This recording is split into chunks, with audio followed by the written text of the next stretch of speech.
पहले वीडियो में हमने महाभारत के अमर चिरंजीवी अश्वत्थामा के बारे में बताया था। इस वीडियो में महाभारत के 2 और चिरंजीवी के बारे में बात करेंगे। अश्वत्थामा के मामा कृपाचार्य कौरवों और पांडवों के कुल गुरु थे। कृपाचार्य की बहन थी कृपि, जिनका विवाह गुरु द्रोणाचार्य के साथ हुआ।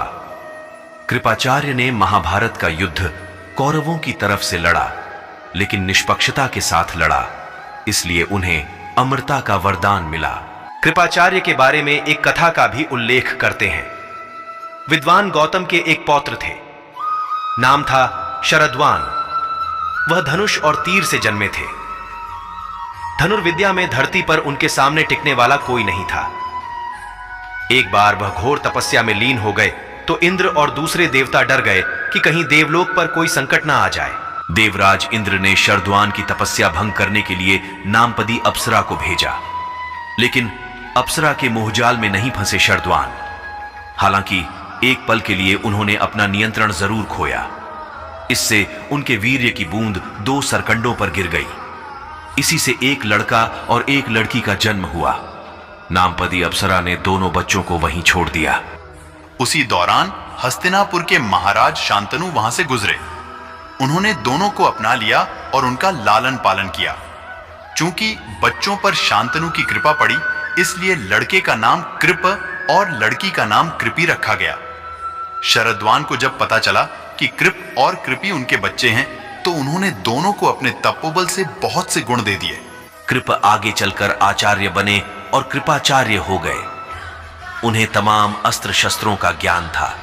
उन्होंने ही कौरवों और पांडवों को शुरुआती शिक्षा भी दी। कहा जाता है कि कृपाचार्य ने ही आगे चलकर अभिमन्यु के पुत्र परीक्षित को तमाम विद्याओं में निपुण किया। कृपाचार्य ने हमेशा दुर्योधन को पांडवों के साथ मिलकर रहने की सलाह दी। महाभारत युद्ध में कर्ण का वध होने पर भी कृपाचार्य ने दुर्योधन को बहुत समझाया कि वह पांडवों से संधि कर ले। हालांकि दुर्योधन ने कहा कि अब बात इतनी आगे बढ़ चुकी है कि उसके पास युद्ध में वीरगति को प्राप्त होने के सिवाय कोई और विकल्प नहीं। कहा जाता है कि कृपाचार्य कौरवों की तरफ से लड़ते हुए भी उन्हें समझाते रहे कि वे पांडवों से संधि कर लें। कृपाचार्य की तटस्थता के कारण उन्हें चिरंजीवी होने का वरदान मिला। कृपाचार्य भी कलयुग के संधिकाल की प्रतीक्षा कर रहे हैं, जब भगवान विष्णु कल की रूप में अवतार लेंगे और अधर्मियों का विनाश करके धर्म की स्थापना करेंगे। वेदों और पुराणों के रचयिता आर्षि वेद व्यास। वेद व्यास का जन्म यमुना के बीच एक द्वीपियन पर हुआ। सांवला रंग होने के कारण यह कृष्ण द्वैपायन कहलाए। उन्होंने चारों वेद ऋग्वेद, अथर्ववेद, सामवेद और यजुर्वेद का संपादन किया। साथ ही सभी 18 पुराणों, महाभारत और श्रीमद् भागवत गीता की रचना की। कहा जाता है कि महर्षि वेद व्यास जी के कथनानुसार ही भगवान गणेश ने महाभारत लिखी थी। वेद व्यास ऋषि पराशर और निषाद कन्या सत्यवती के पुत्र हैं।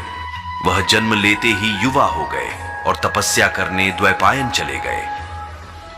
सत्यवती के कहने पर वेद व्यास ने विचित्र वीर्य की पत्नी अंबिका और अंबालिका को अपनी शक्ति से धृतराष्ट्र और पांडु नामक 2 पुत्र दिए। एक दासी से विदुर का जन्म हुआ। इन 3 पुत्रों में धृतराष्ट्र को जब कोई पुत्र नहीं हुआ, तब भी वेद व्यास की कृपा से ही 99 पुत्र और एक पुत्री का जन्म हुआ। महर्षि वेद व्यास ने महाभारत का युद्ध देखने के लिए संजय को दिव्य दृष्टि प्रदान की। संजय ने इसी दिव्य दृष्टि से धृतराष्ट्र को पूरे युद्ध का वर्णन हस्तिनापुर राजमहल में रहते हुए सुनाया। इतनी विशेषताओं वाले वेद व्यास को धर्म ग्रंथों में ईश्वर का ही अवतार माना गया है। शास्त्र कहते हैं कि महर्षि व्यास तीनों कालों के ज्ञाता थे। उन्होंने दिव्य दृष्टि से पहले ही यह देख लिया कि कलयुग में धर्म कमजोर पड़ेगा, धार्मिक उत्थान के लिए उनकी जरूरत पड़ेगी। इसलिए उन्होंने धरती पर रहने का निर्णय किया। दोस्तों, अगर आपको हमारी यह वीडियो अच्छा लगे तो कमेंट करके बताएं और लाइक और शेयर जरूर कीजिए।